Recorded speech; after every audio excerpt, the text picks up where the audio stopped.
October 30th to November 3rd, 1991. The place, Las Vegas, Nevada. The event, the U.S. Scale Masters 1991 competition. Unlike other scale meets, these modelers have earned the right to compete in this event by qualifying in one of 22 contests throughout the country.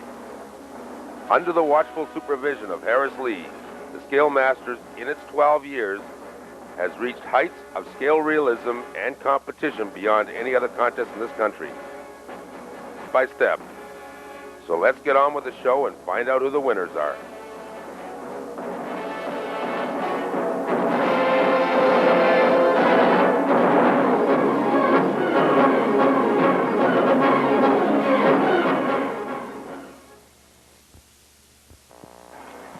Well, Thursday, October 30th, the pilots start appearing at the flying site at 7:30 a.m. for the static judging. They present their models before 3 judges. One for craftsmanship,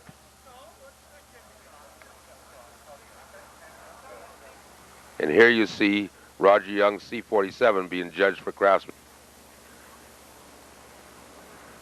Every detail is looked at. Here's Charlie Chambers' P-51, and it's being judged for markings to see the accuracy of the markings compared to the real airplane. For the fighter bomber. And one for outline. And here's Al Kretz's Mosquito fighter bomber being scrutinized by the judges, checked for every detail by Norm Goyer, the outline judge. Al here is explaining what documentation he's to use.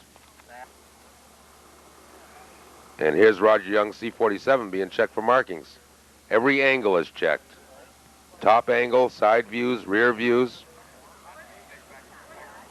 And Charlie Nelson's beautiful Wacko. Charlie Chambers is now being looked at for outline. His P-51. It's checked against the documentation that Charlie presents to the judges. Norm Goyer is checking every panel line and every detail of the airplane. Bruce Thorpe with his beautiful Spacewalker. And Ken Noogie with his F-86, a violet kit called Sky Blazer.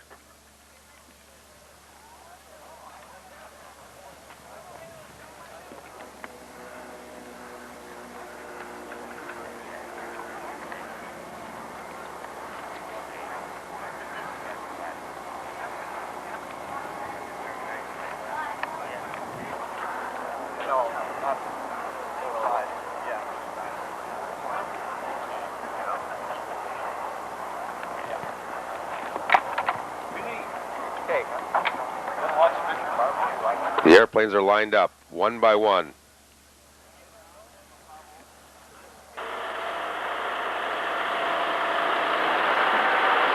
A beautiful Winnipeg, Manitoba. A gorgeous Spitfire, all the way from Edmonton, Alberta. Darlene is checking it for markings right now. Another aircraft from Canada, a Canadair water bomber by Don Hatch.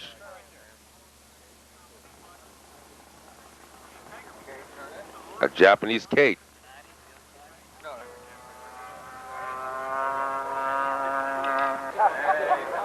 The judging goes on all day long, and by the end of the day, all the static scores are in.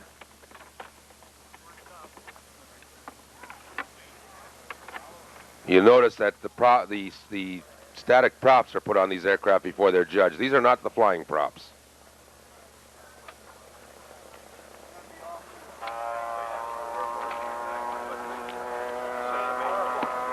And the judges leave no papers unturned. They check everything for detail. Alrighty, I've modeled a restored Spitfire Mark 14. Sorry. Now.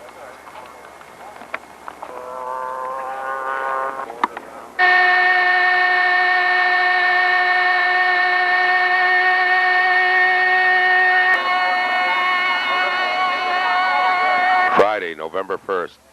The pilots are there first thing in the morning. This is the first day of flying. 5 rounds of flying will be flown between Friday and Sunday. There are 5 separate flight line judges, and each pilot will have his chance to fly before each one of them. The airplanes are readied. The tension is high.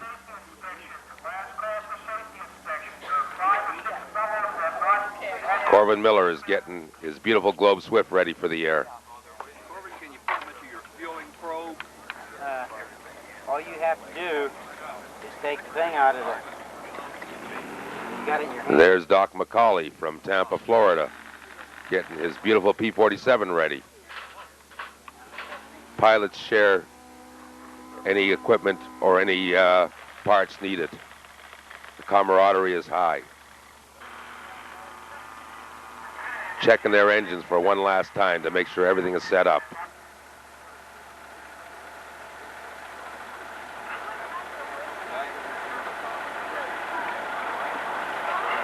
Is encouraging people to build simpler airplanes. That's an interpretation of AMA rules. There's Terry Nitsch pacing the runway, checking the field out before his first flight. Bill Harris doing the same, making sure they know where every little part of the field is, where every bump is on the runway. They have to fly 5 rounds amongst the judges. And here's the pilots meeting. Out of the 5 rounds, 3 are chosen for their scores. They get to throw away 2 scores. Snodgrass 46. David. That added to the static score will determine their final score. Brent is 56. Bender 56. Right. Collier 56. Yeah. Hanson 56. Right. Yeah. And now we're ready for the first round of flying.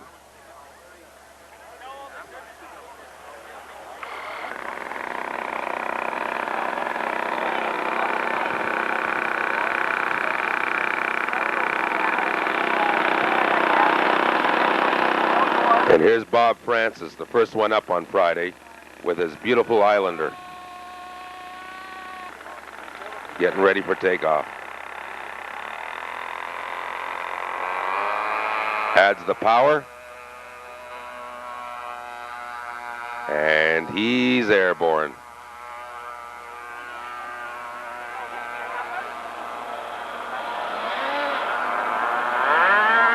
And here's Ken Noogie with Skyblazer, getting ready for his takeoff. Eases the throttle forward. Heads down the runway. Eases it off. Gear up, and he's on a roll. And Al Kretz with his Mosquito is airborne.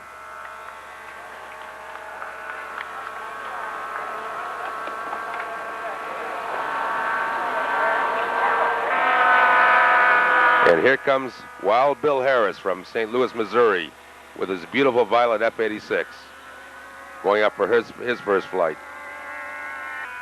This is a F-86 Mark VI, done up in none other but the Canadian show team colors of the Golden Hawks.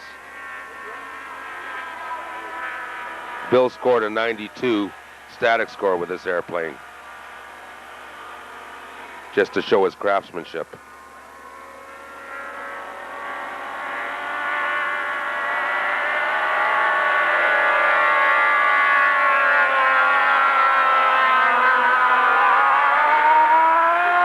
He eases the throttle forward. And he's airborne and on a roll.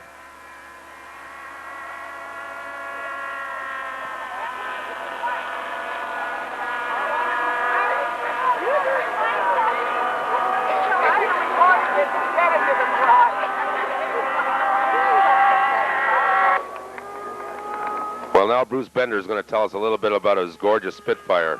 Bruce is from Edmonton, Alberta. Came all the way to the Masters from where? Edmonton, Alberta, Canada. That's where. 14 right now. It's nice to be down here. Well, listen, Bruce, I'm looking at a work of art here. What is this? What is this? This is a Spitfire Mark 14E, and it's done in the markings of 402 Squadron. And it was flown by, well, the original aircraft was flown by an uncle of a friend of mine, and his name is Bill Harvey. And the airplane was crashed in about February 27th, 1945. I see. And what? Where did you derive from this airplane? What plans? Or This is from Brian Taylor's plans, and it was blown up to 88 inches. It's the 70-inch model that was blown to 88. and what do you have for power? I have a Super Tiger 3000 on ignition. On ignition. And how is she? Adequate? Oh yes, yeah. It's turns a 18610 at about 8,000 RPM, and it's lots of power. A? A. What do we use for paint on this airplane? It's a polyurethane paint called Endura. Very similar to hobby epoxy, but it's made locally in Edmonton. It's a two-part paint, if I remember correctly. Correct. Correct. That's what it is. And what's the? Is there any clear coat over it, or is it just the Endura? No, there is Endura clear over it, flat clear, and you know, I don't know what more I can tell you about it. It's pretty standard stuff. Well, it's certainly a beautiful airplane. The workmanship is excellent. I noticed even the little screws and rivets. It's beautiful. Thank you. Well, good luck in this contest. This is your first one, or you've been in the Masters before? Oh, I've been in the Masters before. I started in the Masters in '86, and I went to, I think, 3 of them, and missed a few years, and now I'm back again. Great. Well, I hope to see you at many more. And good luck. Well, now Bruce is going to give us a little demonstration of how well the airplane flies. Eases on the power, tails off the ground.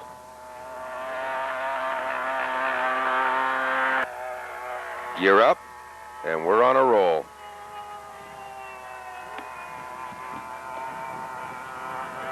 Very, very realistic, just like the real Spitfire.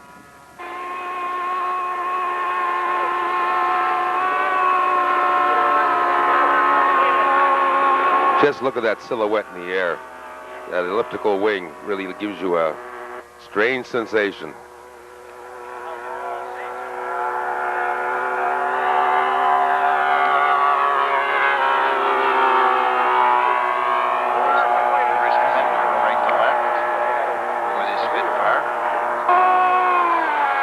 And here's Bruce at the sticks, being watched carefully by the judges.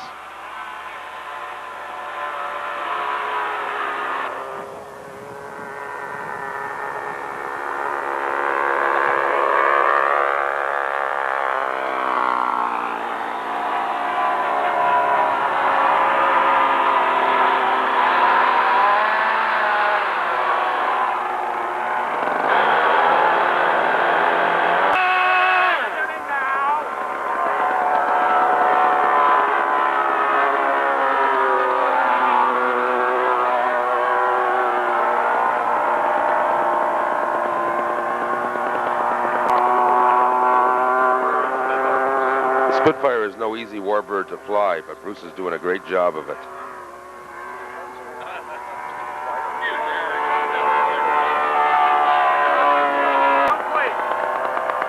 This evening, Gear her down. Look at the narrow landing gear on this airplane. 23 tickets left for the Runway in sight. Holds her off and touches down for a beautiful landing. Very tricky airplane to land. And if you don't believe me, try one yourself.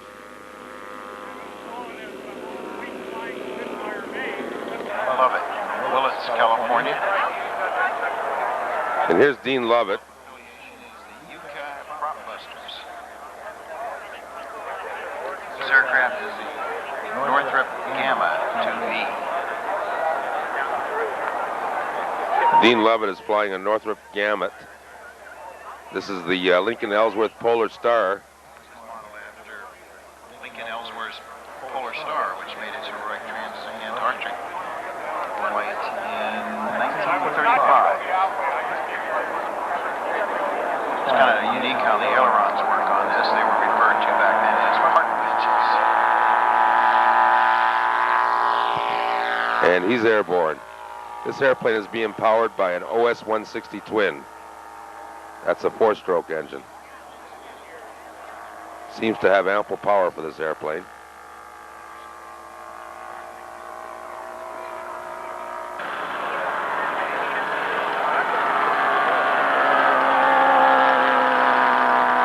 Check the ailerons out on this airplane.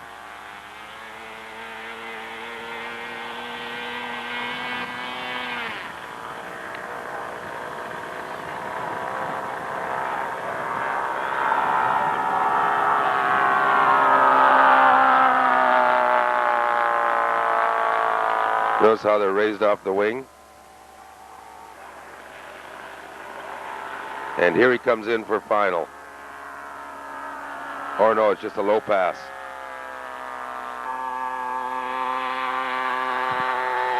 And there goes Bob Olson's P-47D on takeoff. This one's fashioned after the one flown by the Confederate Air Force.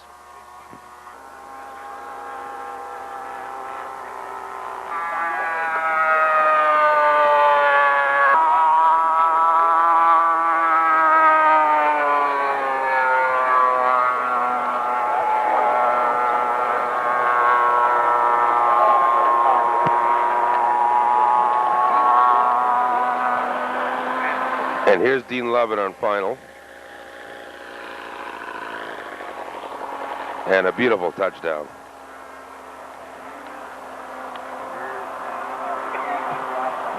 Dean Lovett from Willits. The Rathline winner, Douglas.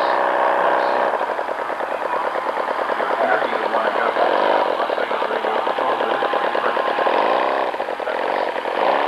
Well, there's a better look at those ailerons. The Gamma has working.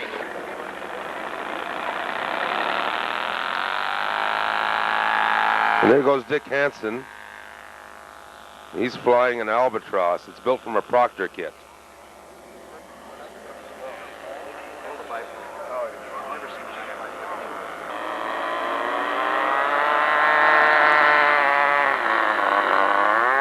Scale Masters, along with the other sponsor, which is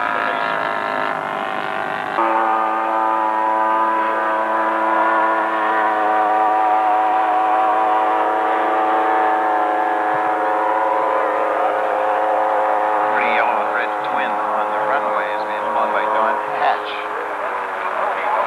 From Winnipeg, Manitoba. Don Hatch is heading down the runway. And he's airborne. Gear up. And he's on a roll.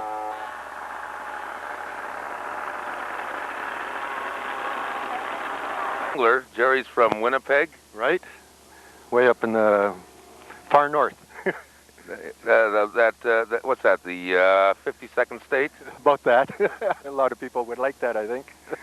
Here you have a hobby shop up there in Winnipeg. That's right. I have a hobby shop called Cellar Dweller Hobby Supply. That's probably that's an institution now in Winnipeg. Just about. We're in our 20th year, so I guess so. Well, what do we have here, Jerry? It's a North American OV-10A Bronco, built to a scale of 2 inches to the foot. has a span of 80 inches and a length of 81 inches, powered by two Enya 94 strokes, weighs 29 pounds. And I spent probably about a year and a half at this, not quite full-time, but almost full-time. Whose plans were they? My own plans. You drew them up? Well, with help of one of our local club members who was a draftsman, yes, we drew them up and took it from there. What about the gear, the retracts, the all the working gear on the airplane?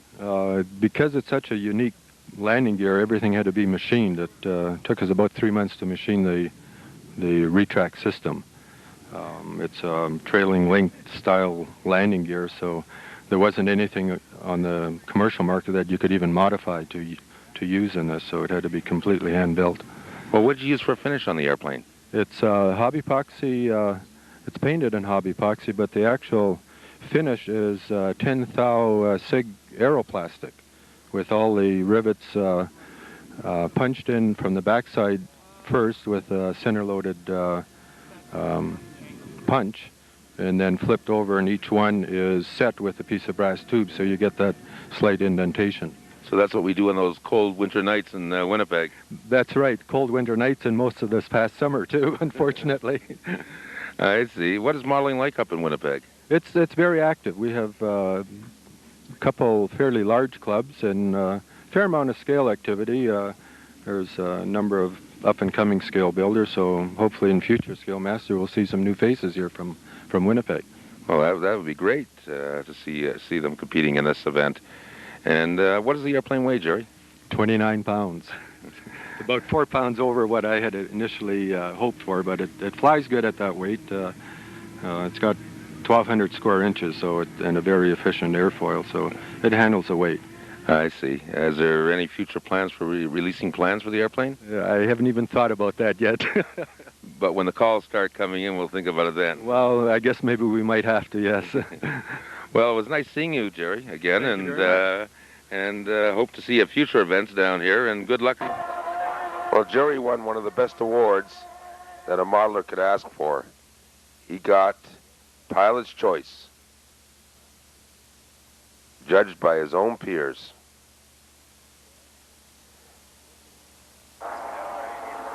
Well, Diego Lopez's Sky Raider was some sight to be seen. As he taxis out, the wings fold down.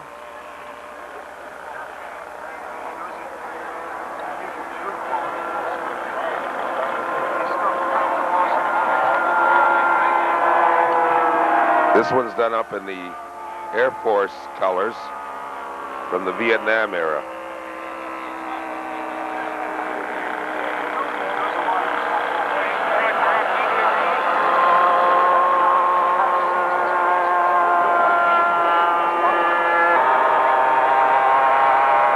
And there he goes on his takeoff run. And he's airborne. Watch the gear go up. They twist and rotate and go backwards. Diego's quite a smooth flyer. And on this particular flight you're watching, he scored one of the highest flight scores I have ever seen in a contest, a 96.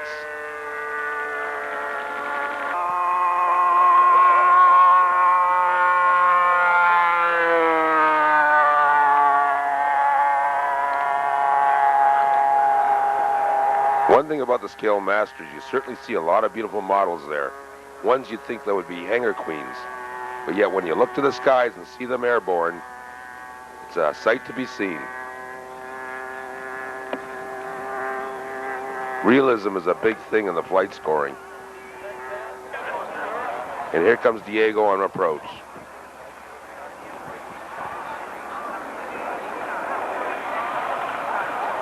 And a beautiful touchdown.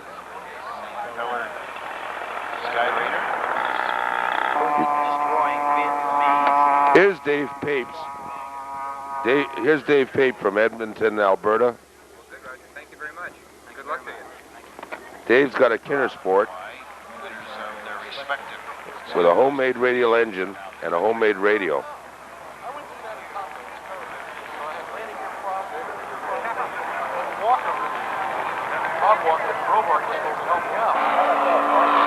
Listen to the sound of that engine. Very, very realistic.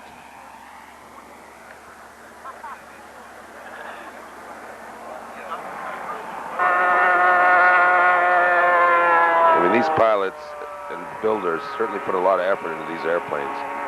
And here he comes in on final approach.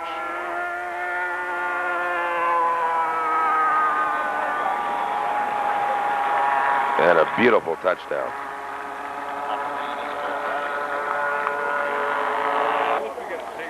Well, Roger Young was here with his giant C-47. Well, we're here with Roger Young. The last time we saw Roger, he was flying this F-4 Phantom black Playboy bunnies. Here's a big difference. What do we have here, Roger? This is not a jet, that's for sure. It's a C-47 ECM, electronic countermeasures, done up the same way it was used in Vietnam. I see. I hear you've been placing pretty well with this airplane. Yeah, I've done all right. It took third place in Giant at the Nats and flies real good, so I hope it does well here today. How long have you been into serious competition? Last time we saw you were fan flying.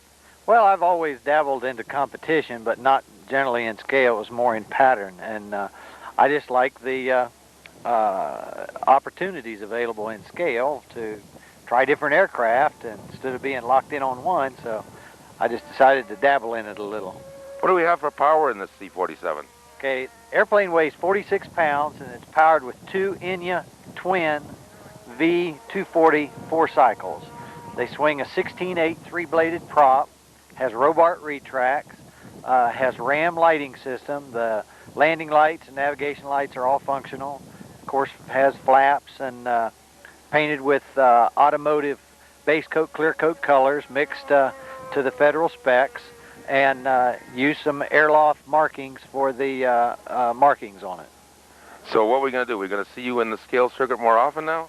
Oh, maybe. It just depends on time availability. I spent 2 years building this aircraft, and I didn't really start out to make it a scale aircraft, but the more I did, the better I liked it. So it sort of ended up this way, and I'll just take each plane at a time, and if it looks like it's going that way, I'll direct it. And I like competing, but don't necessarily have to compete to have a good time with it. So we're just having a ball, wherever the cards may lie. That's great.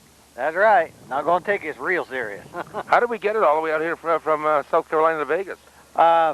Me and Emory Air Freight, I supplied the money and they supplied the airplane. And we put it in a 9-foot by 4-foot by 30-inch crate and shipped it out here via air freight. The box weighed 330 pounds. So Emory was really good about handling the aircraft, and they gave me a good cut on the rate, so I was very pleased with their service. So, and no damage? Nope, not a scratch. Well, we look forward to seeing it in the air, and good luck in the contest, Roger. Thank you very much. Appreciate it. Thank you. Talk about realisms. Listen to the sound of those engines. Listen to them at idle with a tick, tick, tick. Sounds like the real thing, doesn't it? I always used to run into Roger at different fan flies, non-competitive events, and I was really shocked to see him here this year. Looks like Roger's going to take this scale circuit very serious now.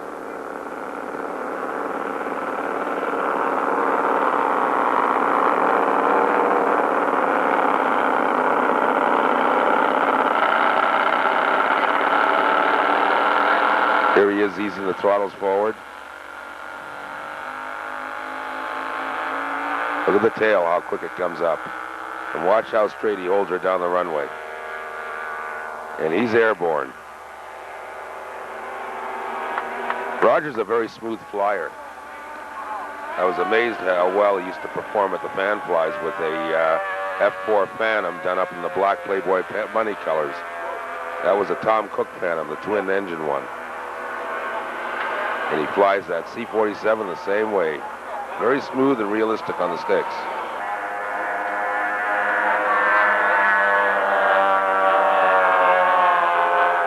And listen to that sound.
Whenever that airplane was in the air, its presence was noticed.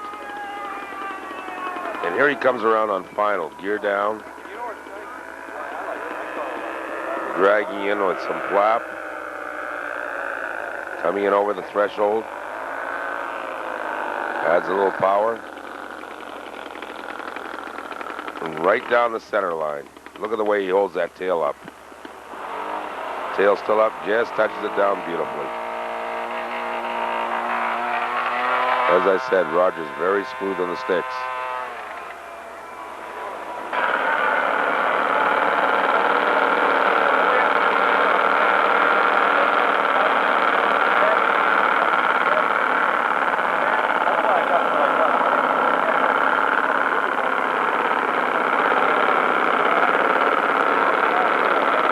Taxi the airplane right in front of the judges. Well, here's Terry Nitsch. I thought I saw a putty cat. I did. It's Terry Nitsch with his infamous putty cat, a Violet F-86. And watch Terry fly.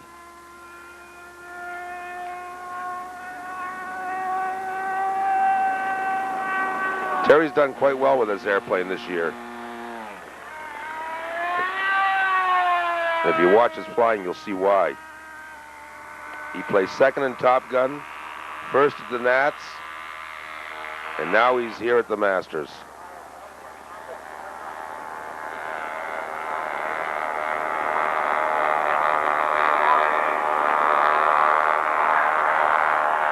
And there goes his tanks, right on the money.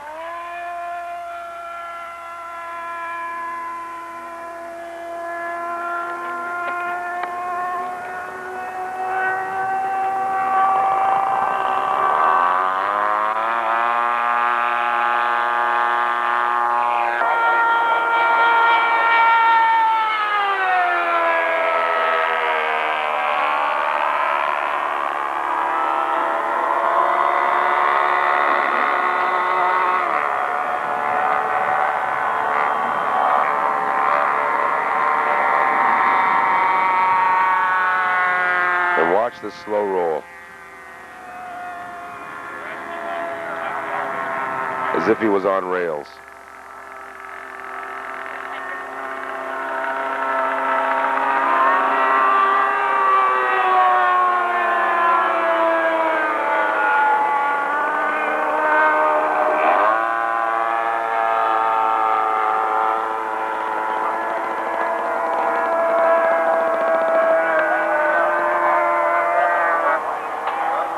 And here he comes in on final. Over the threshold and right on the money. Beautiful landing by Terry Nitsch. Terry's from Columbus, Ohio. And you should see this airplane up close.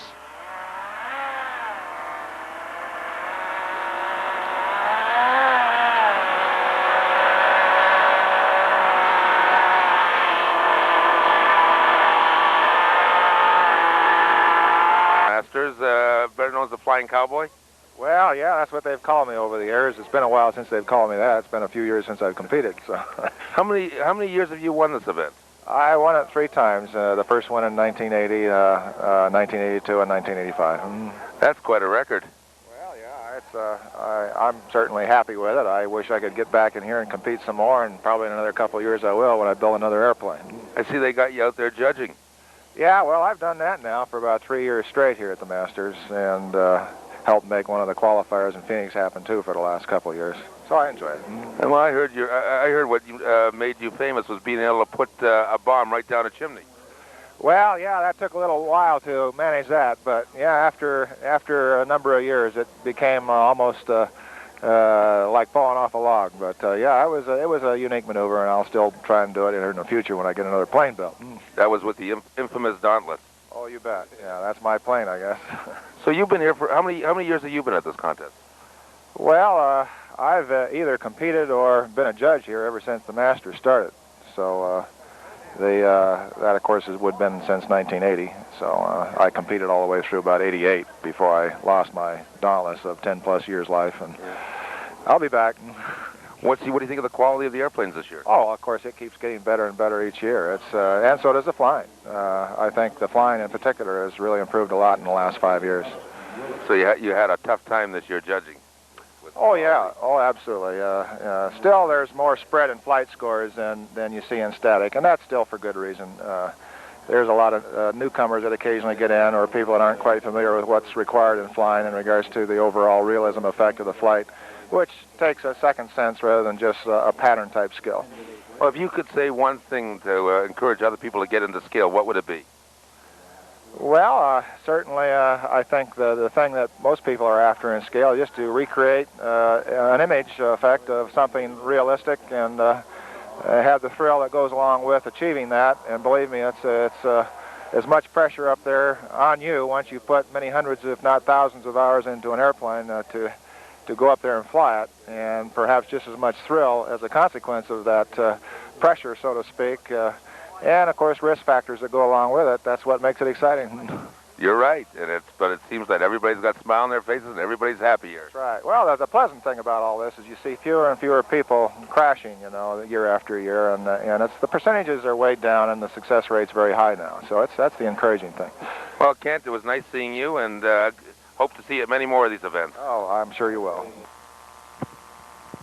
Well, here's a newcomer to the scale circuit, Doug Crumleys, and he's got this beautiful Cessna Bird Dog.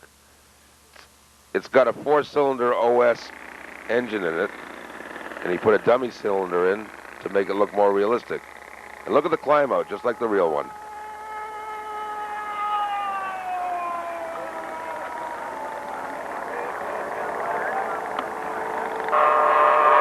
This is an observation airplane, so he has to pull observation type maneuvers.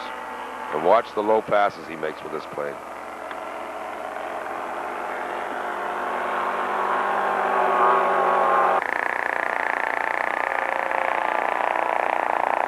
You hear the sound of that engine? That's what a 4-cylinder sounds like.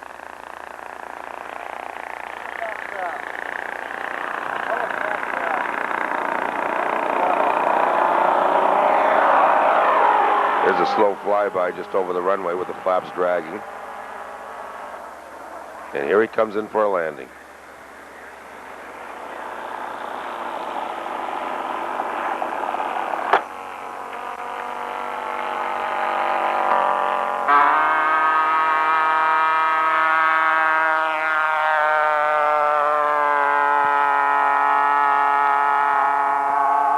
There's Ed Newman from Dallas-Fort Worth area, flying his Fleischler Storch.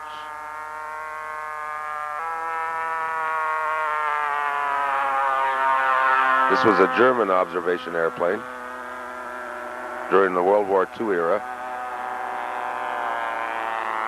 And here he is making his low passes.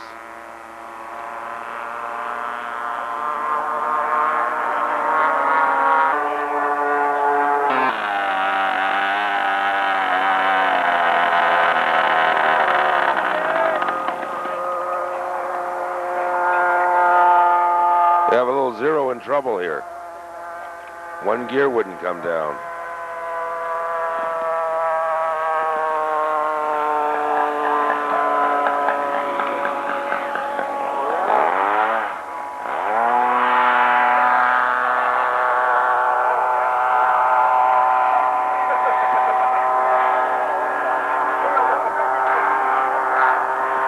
Well, I don't fear this area when I land here.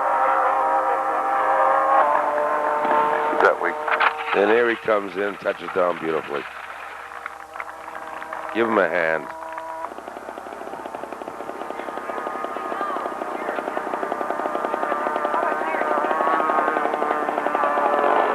Well, here's Nick Tusa, and Nick's got a 1/3 scale Fokker D7. And watch how realistic this airplane looks in the air.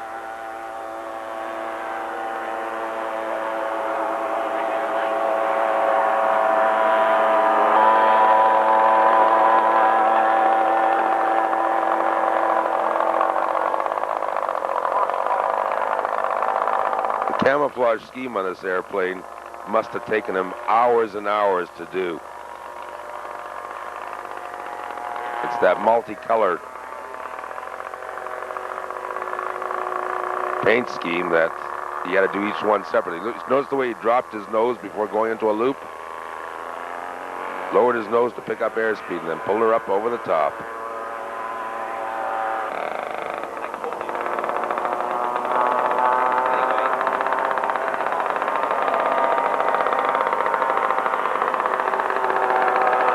Drops her down into a dive and then into a barrel roll.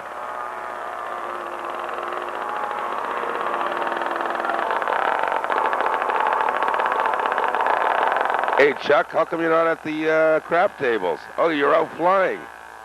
And there he goes, Chuck Collier, with his beach stagger wing as he lifts into the air. This is built from a Byron kit. And Chuck's been campaigning it for quite a while. And here comes Nick in for a landing. Hey, what P-47 is that in the air? Another jug. Why, it's George Sisti from Washington. That's the state, Washington State. He's flying a P-47 Razorback. This is a Burt Baker design, now kitted by Yellow Aircraft.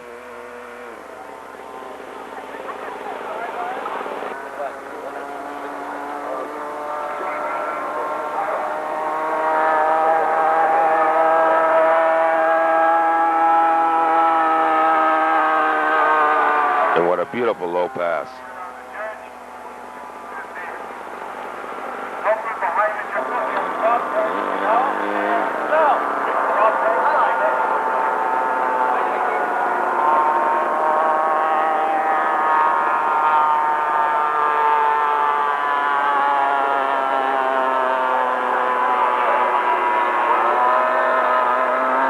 Gear her down as he comes on over the runway for a good look.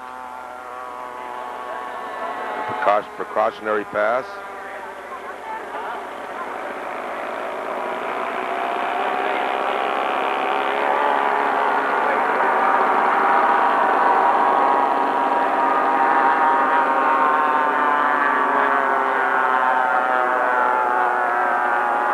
The judges had a real job here because there was, at times, 5 airplanes in the air at the same time.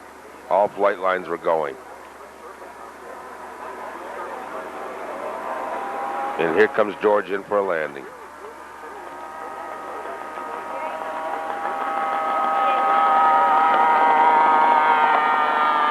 And a beautiful touchdown.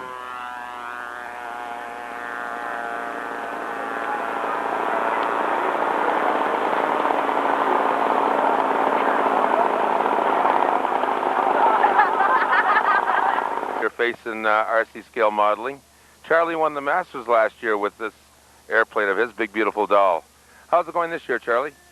Oh, so far, so good. You know, I'm waiting for the flying to start tomorrow. Static judging's over, and if we come out with a pretty decent static score, I think we can repeat it, the win. Well, you took 5th with this airplane last year at Top Gun also. Yep, 5th place. What about, I hear you've got a few new things on the drawing board. Oh, yeah, but that's kind of under wraps right now. I see. So we're back at it with Big Beautiful Doll and hope to get another first with it. That's what we're looking forward to, yes. In fact, we tried to get a first at Top Gun. I really wanted to win Top Gun this year, but it wasn't to be. We did get high flight scores, so maybe next year. And a few other prizes I noticed that you won there as well. Oh, yeah. Yeah. I think it was, let's see, high flight score, best markings, and something else. I can't even remember. Wasn't it Pilot's Choice? Or I can't remember either.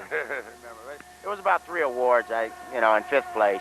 Yeah, they were always calling you your name to come and pick up a check. Yeah, my wife got most of the checks. Yeah, we noticed that. So what is this P-51? It's a P-51D modeled after the aircraft flown by Colonel John Landers, who was the CO of the 78th Fighter Group over in England in 1944. I see. A lot of people talk about this metal finish of yours. Was there any secret to it? No secrets, just a lot of hard work. And it certainly shows up nicely. Well, Charlie, good luck in the Masters this year, and hope to see you in the winner's circle. Hey, I take luck any day. Thanks. Well, there's Charlie on his takeoff run. And you can see why he's a serious competitor. As you know, Charlie flies DC-9s for TWA. And Charlie's schedule was so tight this year, in order to make it up to the Masters, he had to wrap Big Beautiful Doll up in foam and carry it on the airplane with him as he rode out in a jump seat all the way to Las Vegas on Trans World Airlines. Luckily, he had a friend drive all the way out from Coral Springs with all his support gear.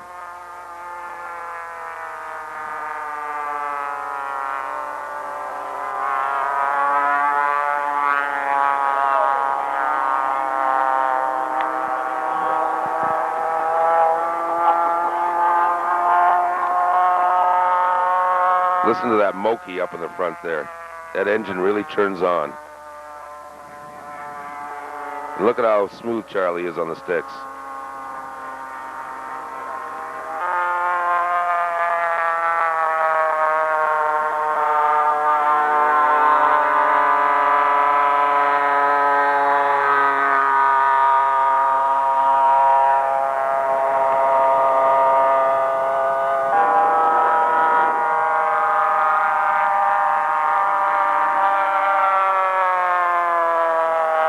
And there goes his bomb.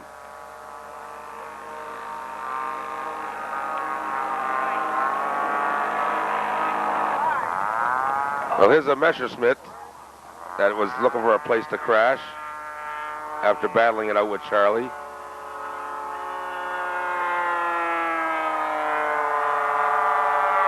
he going to make it down okay?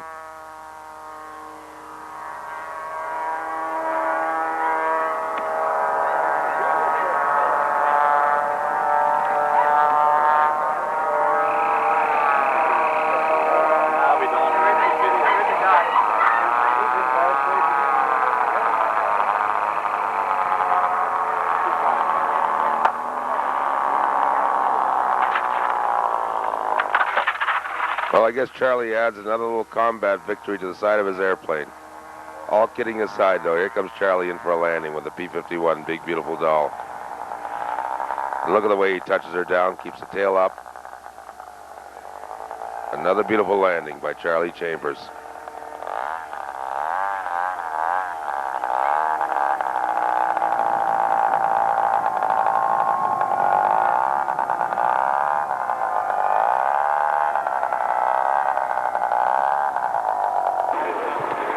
Now coming left to right over the runway, high above is James Hiller. His was on. Well, here's Lee Rice taking off with his KI-100, and he's airborne. Lee also hails from the Dallas-Fort Worth area.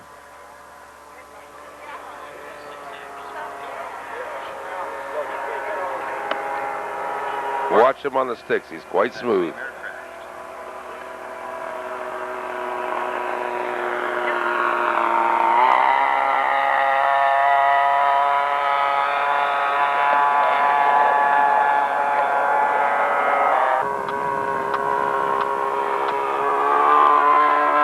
There's Lee there. Notice how rock solid he is and confident as he flies.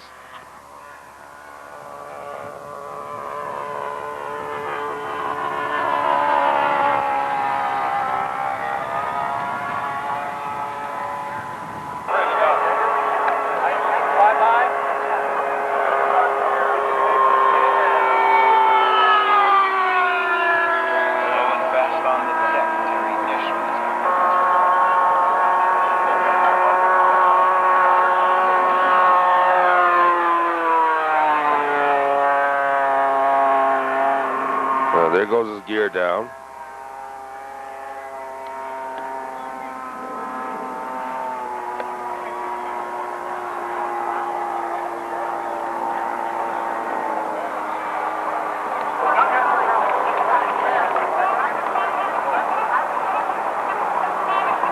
John Final over the threshold. And a nice touchdown for Lee. That's Lee Rice from Dallas, Texas. And there goes Bob Frey on his takeoff run with his little P-47, which had an OS 94 stroke. And Al Casey with his Yak 28.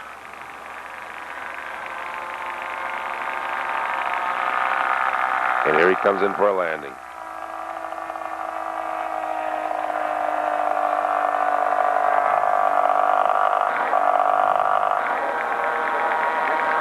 And Bob Frey comes in for a landing with his P-47.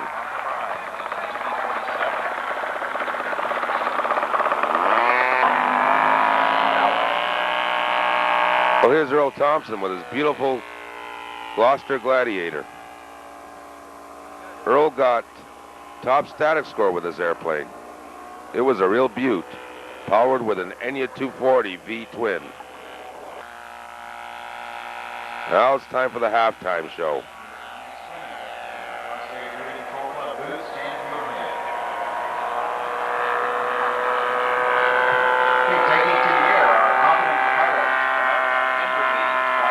Balsa USA 1/3 scale J3 Cub.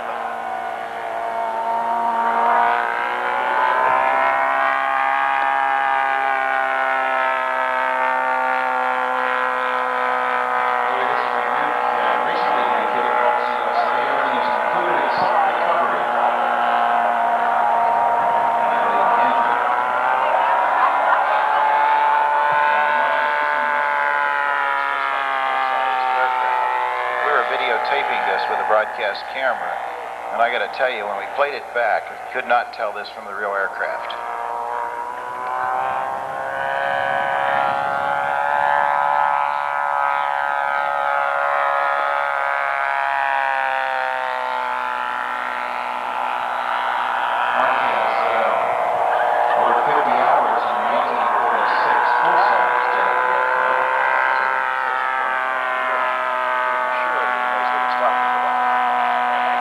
By the way, this kit retails, for those of you interested, Balsa USA is on display to the left of the impound area for $399.99. You can call 1-800-BALSA-USA. I'd recommend you get out and get a real close look at this beautiful aircraft, however. Bob McLaughlin, the raffle winner, Bob McLaughlin.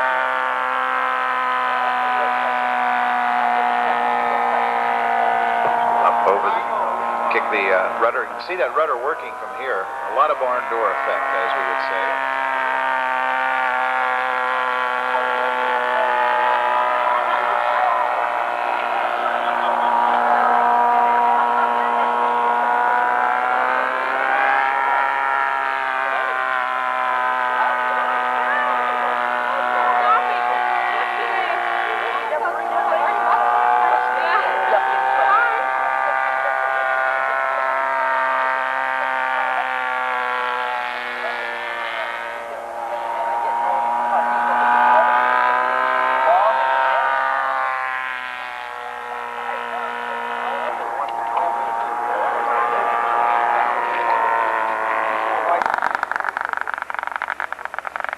Mark Enderby settling in his beautiful Balsa USA 1/3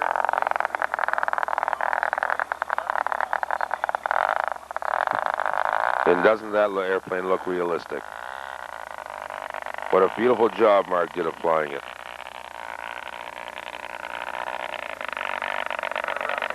I've built many Balsa USA kits. They're a good stick and wood kit, and they all fly well. Carver, Bill, better known as Bill Carver. Where are you from, Bill? I'm from Jackson, Ohio. And you've been flying scale for quite a few years and entered many of these contests. I've been flying the Scale Master since '85. And what have you? What type of airplanes have you entered before in the Scale Masters? I had one small model of a Focke-Wulf, and then since then it's been these Thunderbolts that I've flown and enjoyed. I see. And what is this? What is this Thunderbolt here? Well, this is a Burt Baker designed Thunderbolt, and Yellow Aircraft now manufactures them. Has an 80-inch wingspan. It's approximately 1/6 scale, and I have a Super Tiger 3000 in it. The airplane weighs about 24 pounds, and I've had a lot of success with this one, flying it since 1987, so it's got quite a few flights on it and still serves me very well. Yeah, I noticed you're staticking up in the 90s with it. Yes. Yeah, it's very consistent, and I do have a good set of documentation which helps a great deal with the static scores. What is Little Demon? Little Demon was a P-47G, and this actually was is a restored airplane, and was a Curtiss-built P-47G, which was painted up like a P-47D. So it's really a G model, and I understand that the airplane a couple of years ago was sold to an individual in Texas, and they're putting a new paint job on it now and redoing it again, so we'll have another Thunderbolt to model here before long. So this particular airplane is still alive and kicking? Yes, it is. I think there's 2 G-series Thunderbolts left, and the G-series was the same as the D, except that it was built by Curtiss instead of Republic. I see. And what did you use for a finish on this airplane? It's fiberglass and resin, and then I painted it with the Chevron paints. Oh, the Perfect paint. Or Perfect paint now, I think, yes. So you used their olive and their flat olive and all the colors right out of the can, I take it? Well, no, I did a little bit of mixing to get just the exact shade that I wanted, but I custom mixed it from their paints. What color is this? It's an OD. I don't remember the number of it, but it matches the documentation very well. I see. And I've noticed you've got a lot of rivet detail on there. Yes, it's got full rivet detail and all the cockpit detail and so forth. It's even got the windshield defrosters in there if you take a look. Oh yeah, I do see them in there. Yeah. So you've got basically all the bases covered, even though it is judged at 15 feet. It's judged at 15 feet, but some of that stuff people never see it. I suppose I just do it for me. Yeah, just because you know it's there. I know it's there, and I want to put it there. I see. Well, best of luck in the contest, Bill, and thank you for telling us about your airplane. You're more than welcome. And hopefully we'll see you up there in the high, up there with the big boys. Well, I hope so. Okay, how is it going so far? My first round was a total disaster. I'm used to flying in a different part of the country, and the engine quit on me. But I got from Innovative one of the little carburetor injectors, and so I can have an in-flight mixture on it, and it seems to help a great deal. I've done okay since the first flight. Well, you know, the first flight is always a scratch flight anyways, to get used to the field and get used to the area. Right. And now we're just going to kick rear end and win this thing. Well, I'm going to give it my best shot. Well, good luck. Thank you. Yeah.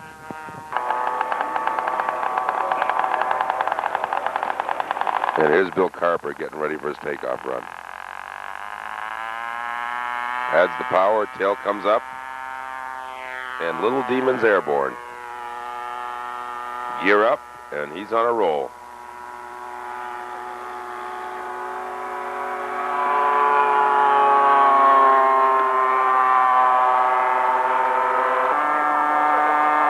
There was about 8 of these jugs entered in this contest this year. Speaks a lot for the Burt Baker design. That was just his tank drop.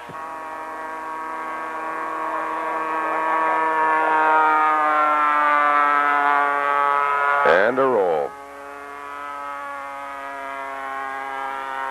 Bill's another smooth pilot on the sticks. There he is there. Listen to him call his maneuvers to the judges. That's a 10-foot wingspan, 38 pounds on the 1/3 scale Fokker D7. I'm going to act like we're going to land out in front here, but I'm going to be a little bit long. By a 3.7 Q65 two-stroke engine.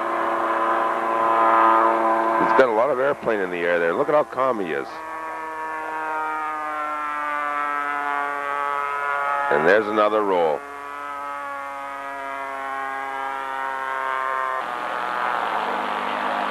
here he comes in on approach.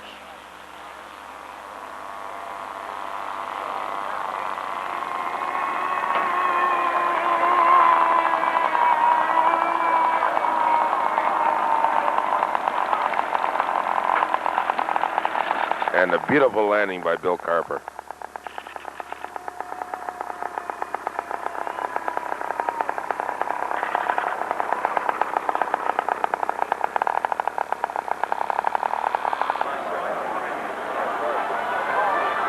Boy, it's the Waco from Waco. It's Charlie Nelson. And there he goes on his takeoff run. Charlie's got a firm belief. If it doesn't have a round cowl and two wings and it's not red, it's not an airplane. Whenever you see Charlie Nelson, there's always a Waco right near.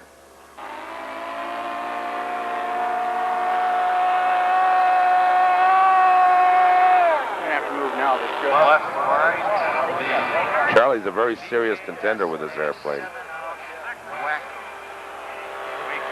Quiet type of guy. And all of a sudden you look around and there he is up in the top 10.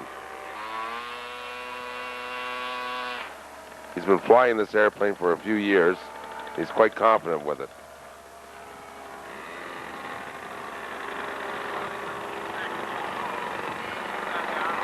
This is a Waco DKS-7.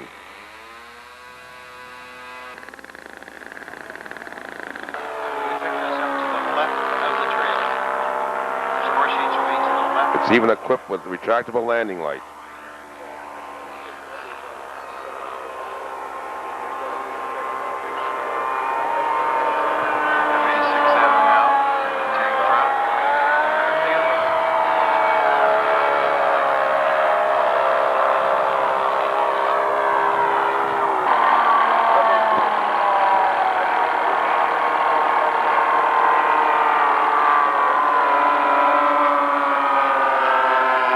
Notice the way Charlie slips it in, lines her up with the runway.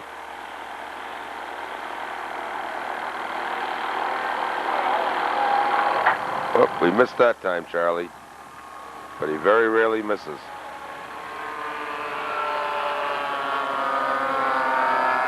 He certainly knows how to use the rudder. Very good. What brings you to the Scale Masters? Well, I qualified this year. I see. I noticed, I mean, you're an old prop man. I noticed you were flying with a jet this year. Yeah, I have a Violet F-86 Saberjet. I thought it had to have a round cowl and a prop.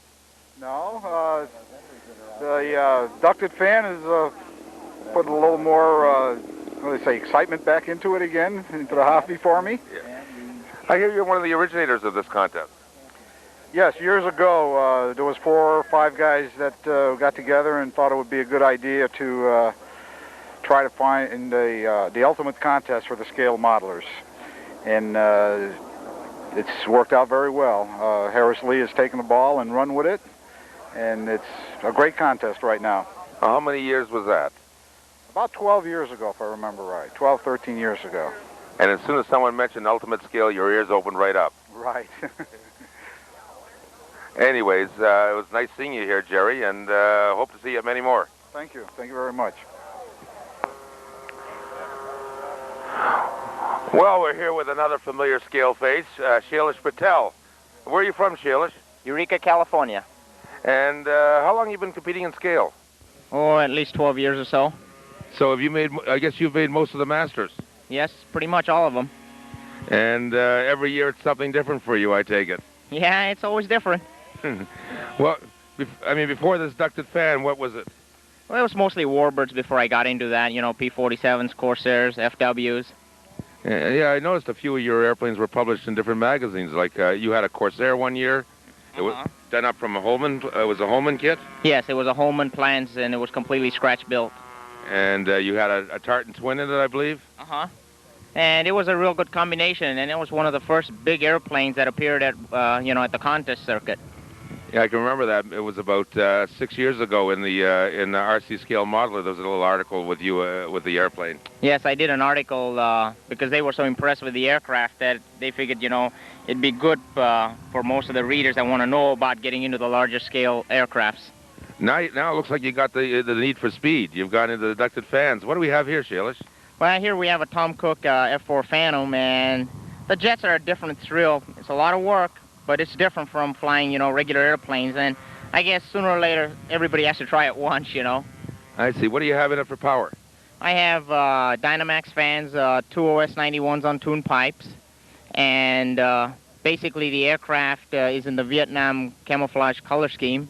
All the markings that you see here on the aircraft were provided by Aeroloft Markings from Steve Slotka and Cindy. And I tell you, it makes this jet what it is, because without all the markings, I think it looks pretty plain. Well, you took a very high marking score, didn't you? Yes, we got a perfect 30, and today with this technology, basically you can paint anything you would want to paint, and it doesn't take as long nearly. And the stuff is just like, you know, space-age new technology. What options do you have on this airplane, mechanical options? We have canopies that raise up, we have drag chute, we have brakes, we have multi-engine. And, of course, that drag chute is certainly impressive when you're coming in for a landing. Oh, yeah, I think that's about the best part of this whole aircraft is the drag chute when it pops. Yeah, pop the drag chute on landing and come to a beautiful stop, put the brakes on, and taxi back in. Can't get any better than that, you know. How's the contest been going for you? So far, it's pretty good, you know. So I'm really happy the way the airplane's working now, and hopefully the next flight will get it really going. Okay, and I guess you have one more flight to go yet. Uh-huh. Last one of the day. And we'll see. And we'll see where the cards fall. Right. Anything else you want to tell us about the airplane? Well, the aircraft weighs 27.5, you know, with the drop tanks, and basically for person one putting a few of these details, it could be a little lighter and probably go faster. What did you use for paint on this airplane? What it is the little bottles that you buy at the hobby store, Model Master paints, and K&B clear over that. So you got the authentic colors to that. Right, we have the Federal Standard colors for that. Must have been a lot of bottles you used. Oh, it's tremendous amount because you can't buy it in the large quantity bottles. Yeah, that makes life difficult. What did you do, mix it 50-50 with thinner? Just under 50-50, you know, because we had cool weather while I was doing this. But normally about that much would do it. I noticed you got the colors feathered in beautifully with the, was that airbrush or just spray gun? No, that was airbrush. It just worked out beautifully. It's a nice airplane, and good luck. Okay, thank you, Barry. Best of luck on that last flight, and hope you do it. Okay. Well, here's Shalish holding on the brakes and running up the engines. Lets the brakes go. And watch this takeoff. Nose wheel off, and he's airborne.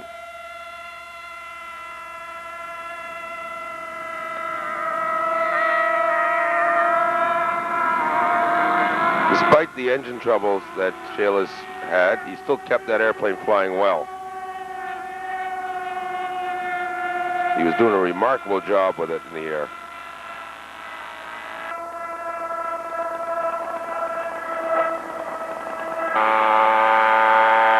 Oh, there goes Chuck Fuller with his two beautiful dolls on his steerman.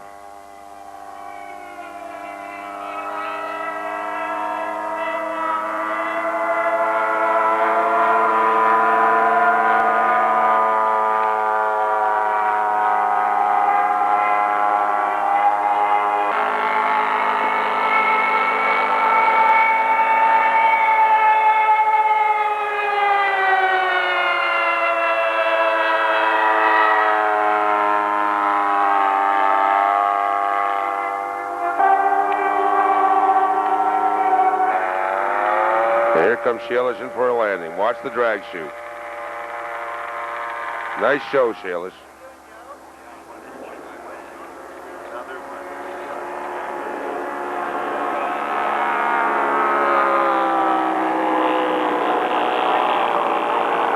And here comes Chuck in for a landing.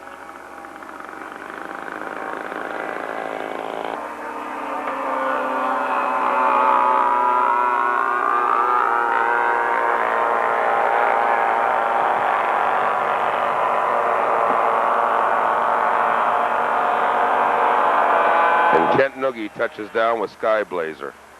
Watch, look at those speed brakes on the side of the airplane. This is a Violet F-86. with a beautiful finish on it. Yeah. Oh, here's Billy Harris from St. Louis, Missouri with his F-86. Done up in the Golden Hawks color scheme. And Billy can certainly put this airplane through the paces. So let's watch him.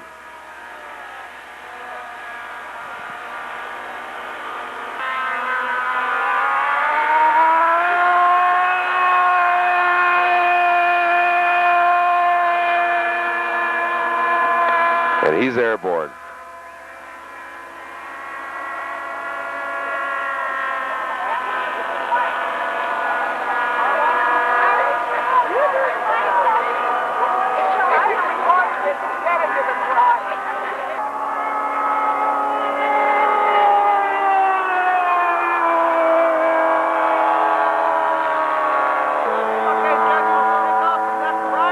And here's Billy calling his maneuvers to the judges. That's Dennis Crooks you see sitting over there on the right, judging. Billy's another smooth flyer. Flies like he's on rails.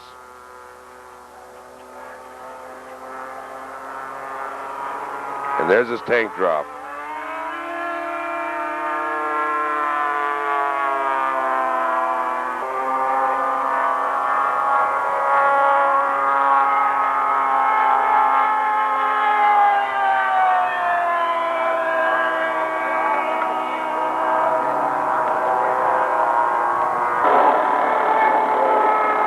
And watch that slow roll. Where's the line, Billy?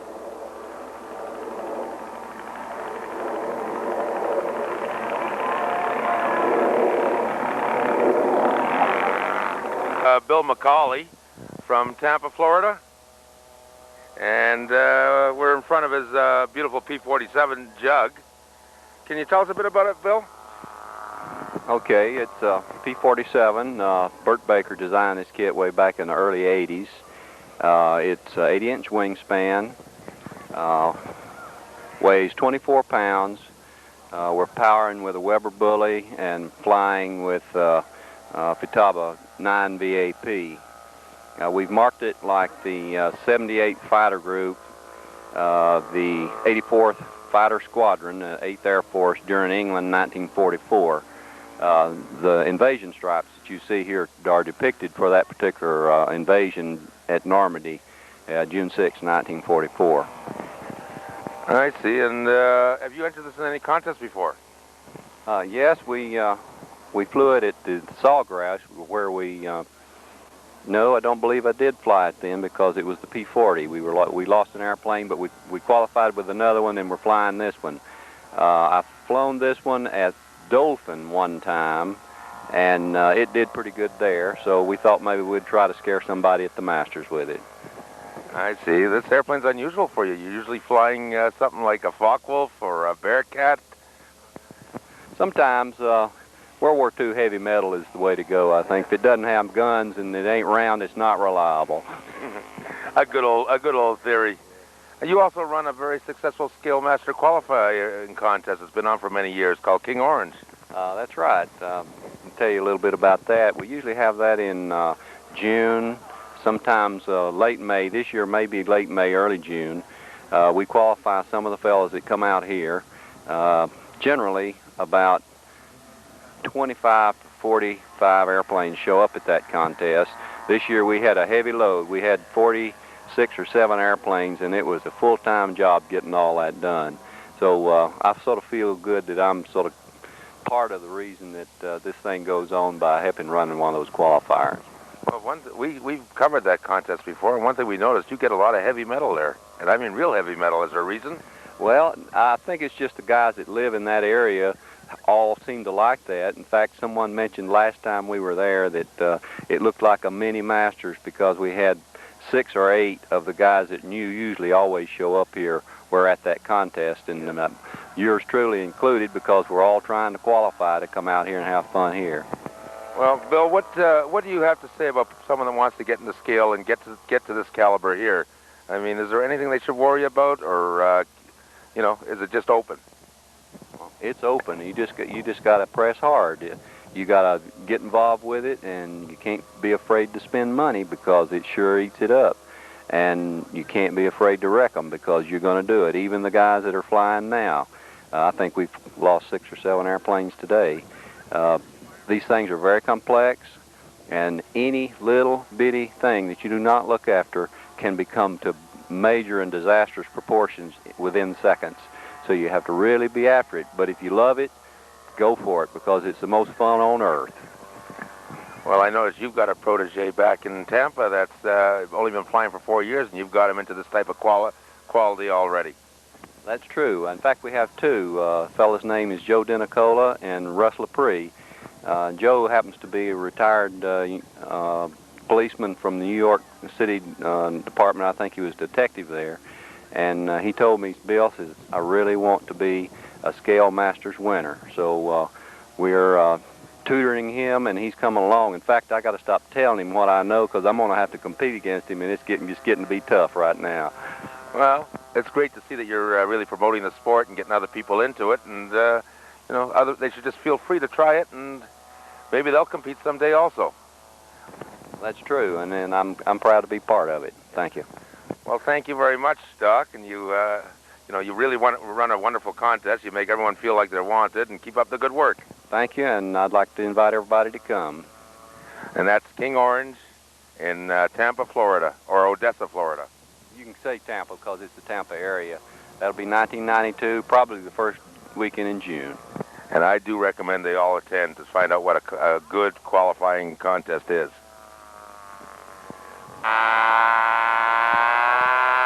Well, here's Doc on his takeoff roll. And off the ground, and gear up.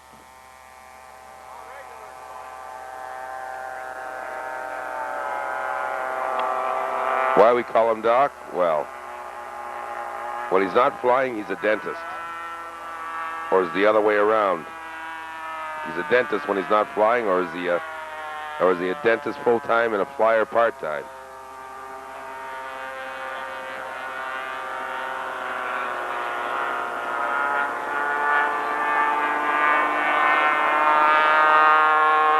This man really promotes the sport, works hard at it, and he runs a fine contest every year. Girls strapped to the wing. It's an air show aircraft. Watch your line, guys. You're past the safety line. Sitters. And there go his tanks.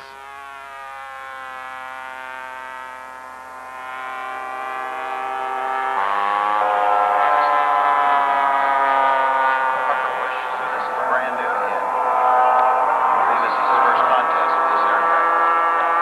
Not in the other end of the field. They'll let him announce it. Quite large. Big kid. It's such a long range and everything. Pull the split S. Doc's another guy that's pretty smooth on the sticks. There goes Neil Snodgrass with his big mid-wing special. Very unusual airplane, and he's airborne.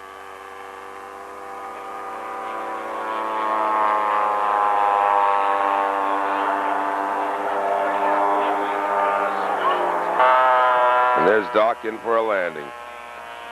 Right down the line. Well, now that all the flights have been put in,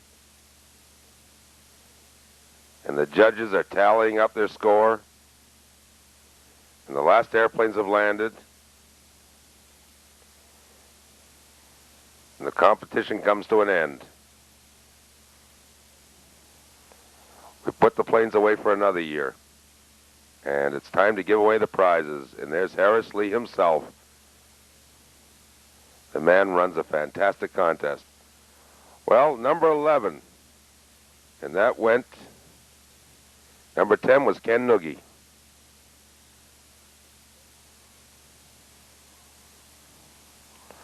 Number 9, Shailesh Patel. With his F4. Number 8, Dave Pape from Edmonton, Alberta. Number 7, Earl Thompson with that beautiful Gloucester Gladiator.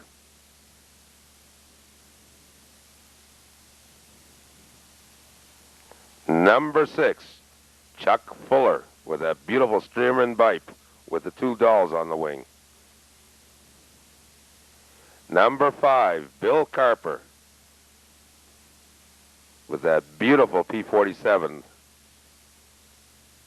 Number 4 was Terry Nitch with the Putty Cat.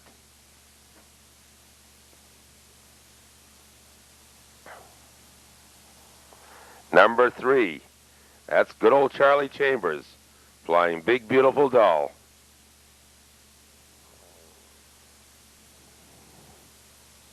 Number 2, all the way from Winnipeg, Manitoba, Don Hatch flying the Canada Air Water Bomber. And now for number 1. Who is this guy? Comes out of nowhere and flies a beautiful Sky Raider, Diego Lopez. This man, is he happy or is he not? Can you tell by that smile? And there's the airplane that did it all. Diego's beautiful Sky Raider. And there's the top 5.